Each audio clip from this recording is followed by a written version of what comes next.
Good afternoon, everyone, and thank you for joining us for this very important press conference. First, we'll have speaking DA Gascón. Next, we'll have Sheriff Luna. And finally, we have Brittany, Ryan's fiance. Up here, we have our two deputy district attorneys who will be prosecuting this matter, Michael Blake and David Abazian. We also have Ryan's loving family here, Kim, Ryan's mother, Mike, Ryan's father, Chad, and Katie, his brother and sister, and Brittany, his fiance. DA Gascón.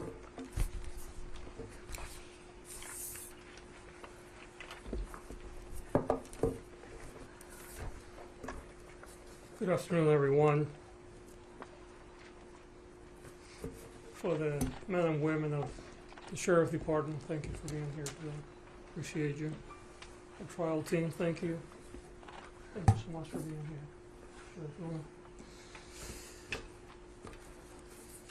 You know, someone that was a police officer for over 30 years, this hits home in many ways. But today we're here to announce the filing of charges in a case that deeply concerns all of us. Kevin Salazar is facing charges of murder accompanied by 3 special circumstances allegations in the murder of Deputy Ryan Clinkunbroomer.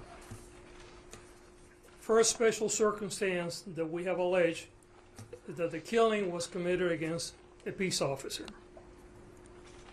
The second special circumstance is that he was lying and waiting. And the third is by means discharge of a firearm from a motor vehicle. Ryan was just 30 years old. He was an 8-year veteran of the Los Angeles Sheriff Department serving Palmdale and the Antelope Valley. And Sheriff Luna said the other day that Ryan was a superstar. He became a training officer, which is a position of honor and reserved for the best of the best, very early in his career. He dedicated himself to the calling that carries with it the weight of responsibility and the promise of making our community safer.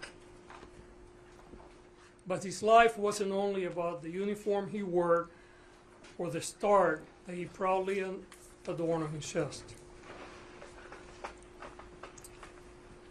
It was also about the potential, the lives that he could have touched, the crimes that he could have prevented, and the difference that he could have made in the life of those he swore to protect.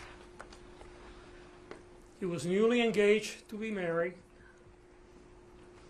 He's a beloved son, a brother, a colleague to many, and a friend and a community member.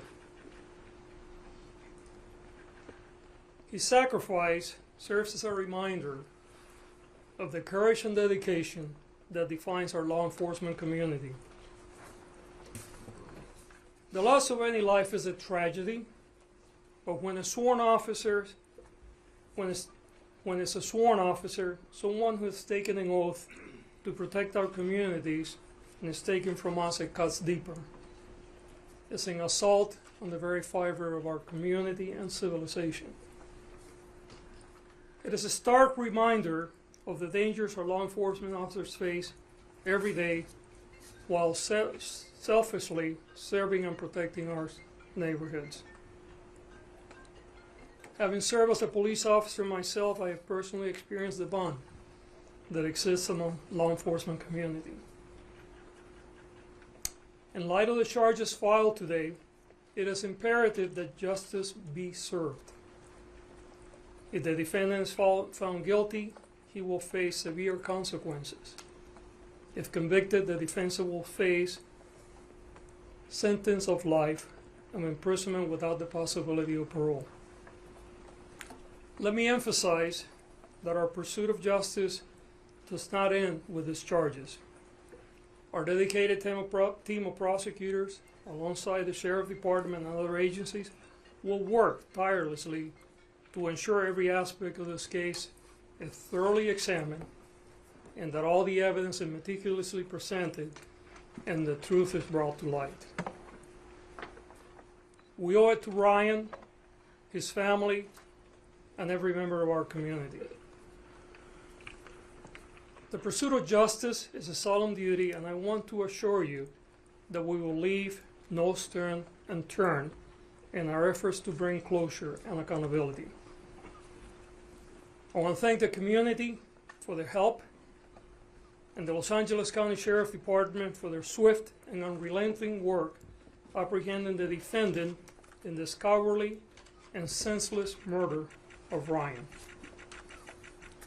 I want to thank Sheriff Luna for his leadership during this incredible tragedy. And to Ryan's family, we want you to know that our hearts ache with you. We share our grief, and we stand with you during this profound time of sorrow.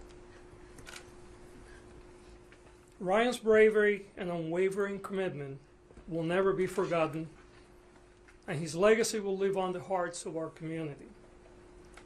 We will honor him, his memory, by continuing to work tirelessly in our pursuit of justice in this case. I'm going to turn it over now to Sheriff Luna, and then we will have, I believe it's Brittany that is going to say a few words, and then we'll answer any questions in English, and at the end we'll answer any questions that you may have in Spanish. With that, I'm going to turn it over to our sheriff.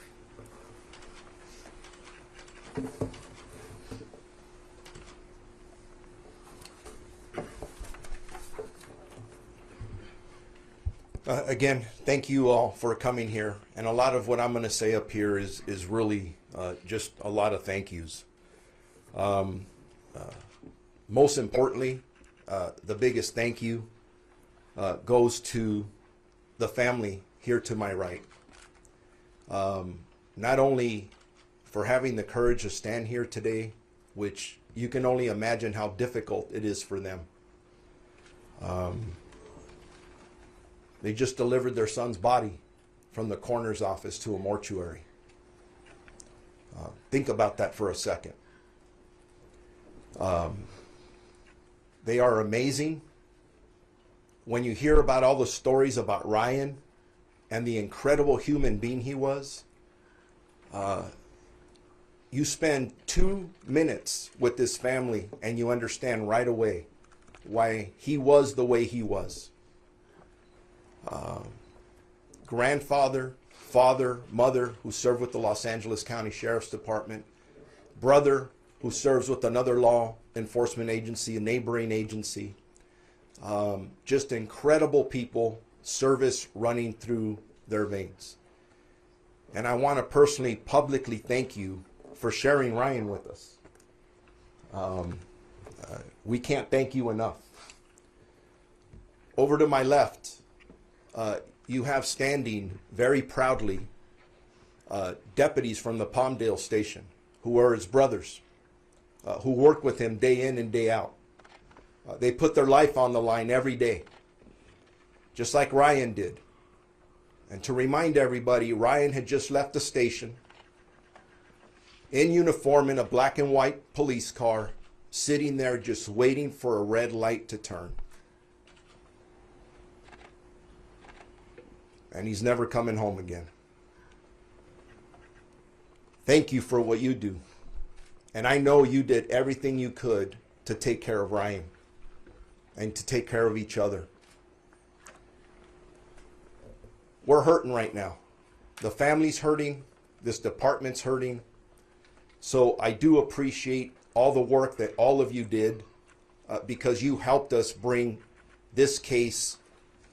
You helped us arrest this individual who committed this ambush murder of our deputy. You came, you reported, people came forward, and in true partnership with our community in Palmdale, people stepped up to the plate and provided information to our detectives who were relentless. I had to tell some of these men and women, hey, you got to go home and get some rest. They would look at me turn away, and continue to work. That's a level of commitment they showed to solve this case, all the way through to the arrest, the professionalism, the discipline that they showed. And I also want to end because, honestly, you need to hear, you need to hear from Brittany. That's who we're here to listen to. Before I turn it over to her, just please remember the pain that she's going through and will continue to go through. I'm going to be standing right next to her, and I'm going to protect her like a lion. So just please respect her. But before I turn the mic over to Brittany, I would like to thank our district attorney. Him and I had several conversations during the last several days. We promised the parents that we would arrest this individual. They talked to me about prosecution, and based on the DA's announcement today, we are hoping for nothing less than the maximum punishment available under the law for this individual. With that, I'm going to turn it over to Brittany. I'll have her step up. Please remember what she's been through the last 3 or 4 days.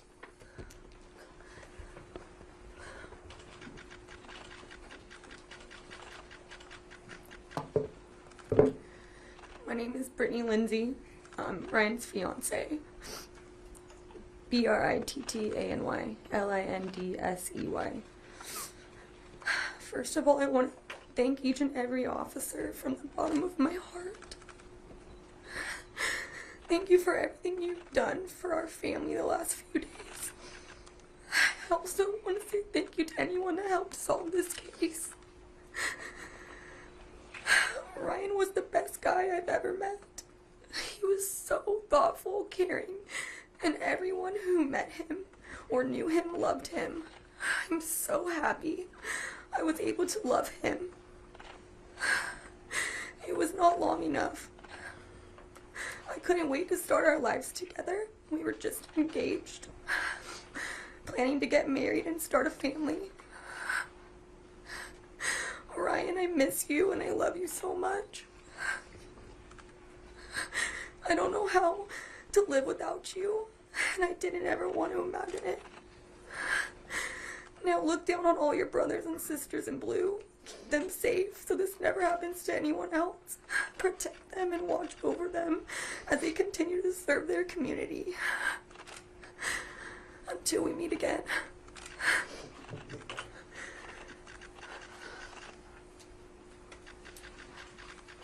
Are there any questions in English before we turn it over to Spanish? Mr. Gascón, good afternoon. Thank you for doing this. Can you talk a little bit about the special circumstances and how you came to those conclusions, and was that a tough decision? It was not a tough decision. We have a process. I'm going to turn it over to the trial team to get into the details, but I can tell you that what made it tough is a tragedy.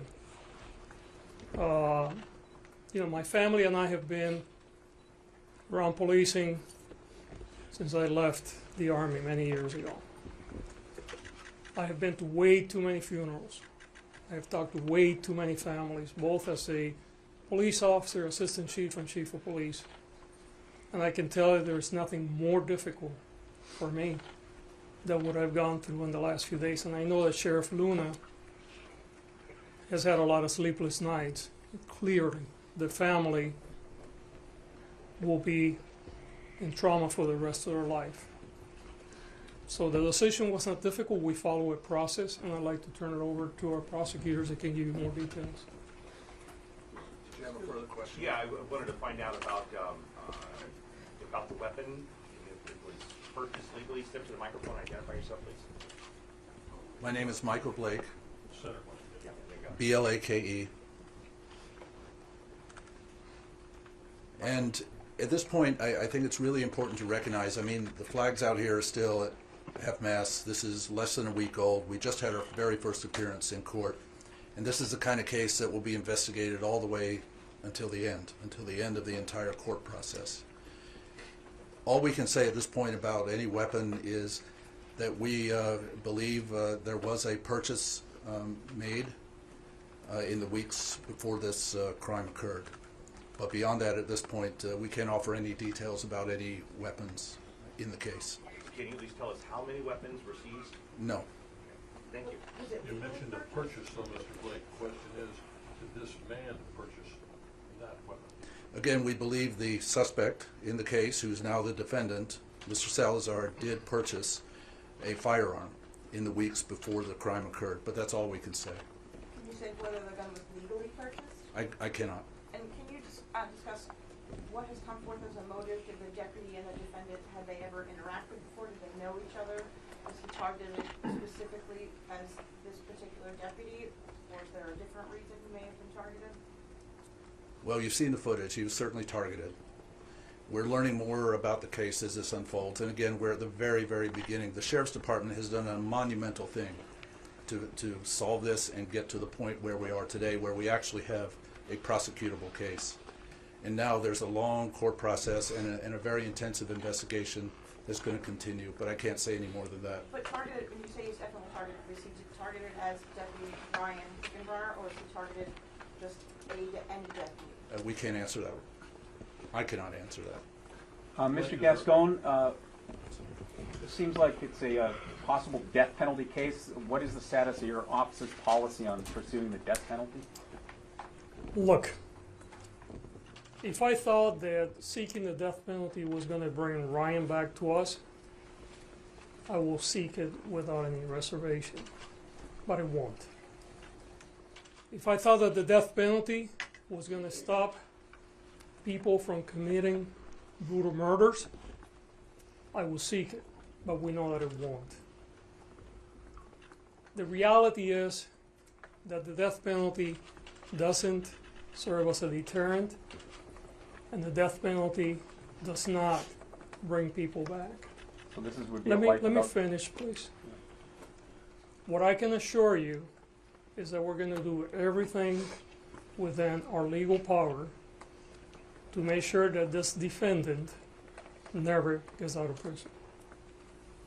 Yes. What interactions had this defendant had with law enforcement? Had there been calls to the Palmdale home previously? They've been involuntary committed, and I'm sure everyone here wants to hear their condolences to the family. Look, this is an ongoing investigation. You heard prosecutors. We have a lot of They're coming forward. Yep. I can handle that. Yeah, sure, please. Yeah. State your name. David Avazian. Spell that last name. Ayvazian. Thank you. Now, we have unconfirmed reports that there may be a mental health history, but we're going to take every step that we can with the Sheriff's Department to get actual records to see if there's been any actual contact with any mental health professionals.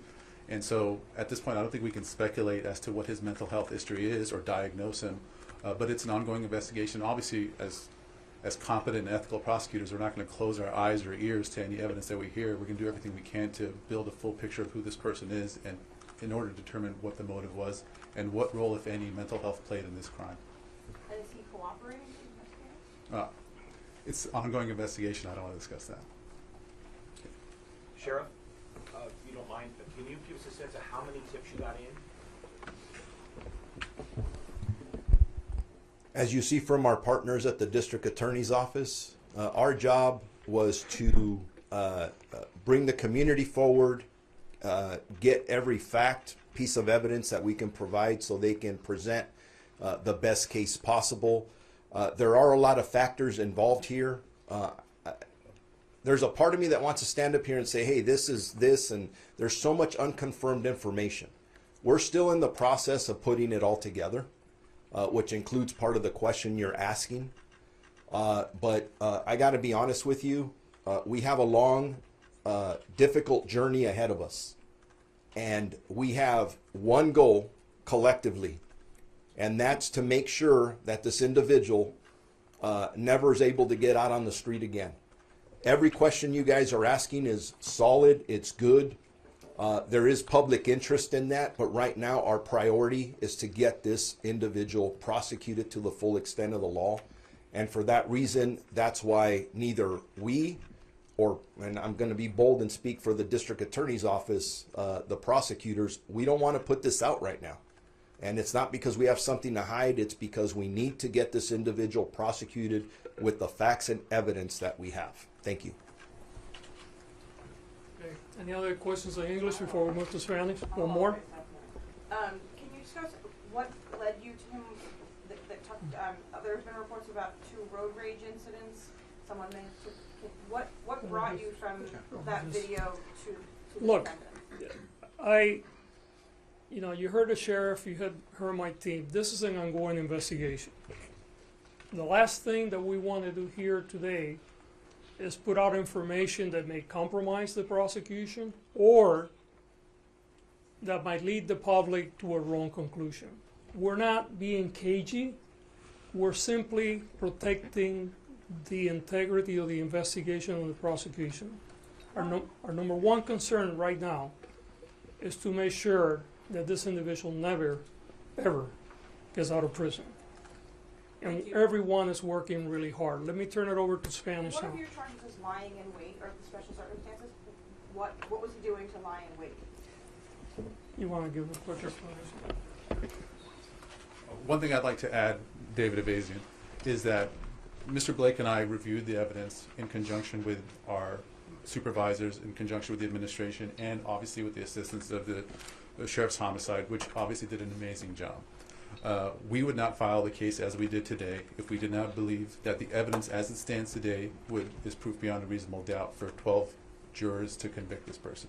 Now obviously, we're not going to close our eyes or ears. We're going to keep listening to and hearing evidence, and we're going to keep collecting evidence and do the best we can to paint a fuller picture. But at this point, we believe the evidence is sufficient for a conviction. That being said, you had a question about the laying in wait. If you've seen the video and the way it's been described as an ambush, that is consistent with a laying in wait theory of prosecution. Does that make sense? Thank you. Spanish questions? Okay, Spanish. Any questions in Spanish? Español. Sí, la nueva información de hoy, ¿cuál sería lo que nos quieren comentar? Bueno, lo que quiero comentar es los cargos que hemos puesto en este. Este es un caso que en mi oficina lo miramos muy detalladamente, trabajando con la oficina del alguacil. Nuestros abogados revisaron toda la información. Ha sido una investigación muy completa que ha hecho el departamento del alguacil en un tiempo muy corto. Y los cargos que están implementándose hoy, que se implementaron en la corte, son los cargos que nosotros profundamente creemos que son apropiados con las circunstancias de este caso y los cargos que son necesarios para traer justicia, no solamente para la familia de Ryan, pero para toda la comunidad. ¿Nos puede explicar quién es testigo de la familia? Perdón, enseguida perdón. Sí, porque ellos no hablan español, decirnos quiénes están aquí. Desde luego. Los que tenemos aquí de la familia de Ryan, tenemos a su mamá, Kim, que está aquí. Tenemos a su papá, Mike. Tenemos a su hermano, Chad. Y tenemos a sus hermanas, Katie. Además de eso, tenemos a Brittany, que ya habló en inglés. Ella era su prometida. Estaban empezando una vida nueva, se querían casar. Y desafortunadamente eso no va a suceder en este caso. Could you do that in English, please, sir? Because I think you were introducing the family, right? I did. I thought it was introduced already. But I'll do it again, gladly. Did we miss that?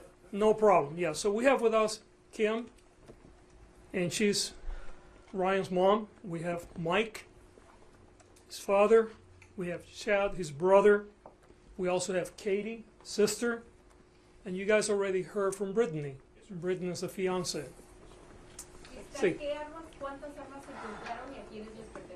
Sí, en este momento no podemos hablar de las armas porque, como explicamos en inglés, queremos mantener la integridad de la investigación. Esto es una investigación que todavía está continuando. El Departamento del Alguacil ha hecho un trabajo maravilloso en muy poco tiempo para entregarnos un caso que podemos ya encauzar, pero queremos proteger este caso porque queremos asegurarnos de que el acusado en este caso va a enfrentar las consecuencias mayores que la ley permite. ¿Alguna otra pregunta? Fiscal, ¿cómo ha impactado este caso tanto a su oficina como usted? Usted dijo que personalmente lo había impactado mucho. Bueno, mire, primero que nada, personalmente es muy doloroso, sobre todo para alguien como yo y como el alguacil, que hemos estado como oficiales de la ley por décadas. Para la familia es desastroso. Para estos hombres que están aquí y mujeres es lo mismo, pero yo creo que para toda la comunidad, cuando un oficial de la ley es asesinado cuando está haciendo su trabajo, no es solamente un asalto a esa persona y a la comunidad, es un asalto a la civilización, es un asalto a nuestra comunidad entera. Y por eso estamos tomando este caso de la manera que lo estamos tomando, porque es muy importante que hayan las consecuencias profundas que este caso se merece. Una pregunta más, por favor. ¿Nos Sí. puede confirmar si el departamento de sheriff respondió a varias llamadas de emergencia a la residencia de los Salazar's?